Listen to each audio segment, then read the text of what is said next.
ఇప్పుడు మీరు ఊహించండి, నేను వైజాగ్లో నన్ను ఇబ్బంది పెట్టేసి కేసులు పెట్టేసి 307 కేసులు పెడితే అప్పటికి మనం అలయన్స్లో మాట్లాడుతున్నాం, తెలుసు అందరూ ఉన్నాయి, మాట్లాడుకున్నాం, జనసేన బీజేపీ వెళ్తున్నాం అనుకున్నాం. సహజంగా అందరికీ ఏమంటే ఫోన్లు చేయొచ్చు కదా, నడ్డా గారికో లేదంటే అమిత్ షా గారికో. ఓకే, అమిత్ షా గారికి వెళ్ళి నేను చేయను అనుకున్నాను. కనీసం టాప్ బీజేపీ లీడర్షిప్ చేయొచ్చు కదా. నేను ఎందుకు చేయనట్టు నాకు పొగరు ఉంటుంది.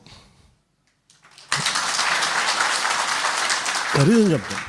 ఆ పొగరు ఏంటంటే, ఇది మన ఇంటి సమస్య, మనమే ఇక్కడ కొట్టలాడాం.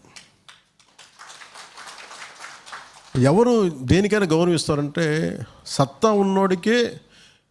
వాళ్ళకేం తక్కువ వీక్ బలహీనంగా వాళ్ళ ఏరియాలో వాళ్ళు అక్కడ దాకా వచ్చారు అంటే వాళ్ళు ఎన్ని కొట్లాట్లు జరిగితే ఆయన అక్కడ దాకా వచ్చి ఉండాలి.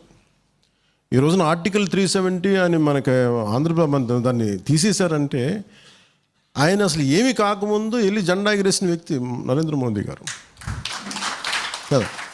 అంటే వాళ్ళ పోరాటాలు చేసి అక్కడ కూర్చున్నారు. అలాంటి వాళ్ళ దగ్గరికి వెళ్ళి మన బలహీనుల్లాగా వెళ్ళి మన పోరాటాలు చేసి మన బలం చూపించి వెళ్ళి కూర్చుంటే వాళ్ళు గౌరవిస్తారు. నేను పోరాటాలు ఏం చేయకుండా మీరు నాకు తెలుసు కాబట్టి అంటే నాకు అది చాలా బలహీనమైన నాయకత్వం అనిపిస్తుంది.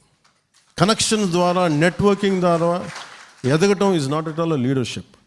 కష్టాల కొలిమిలో కాలిన తర్వాత వచ్చే కాలే కత్తి ఉంటుంది చూసారు, పదును ఎక్కువ ఉంటుందని.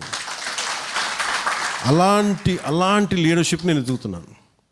నేను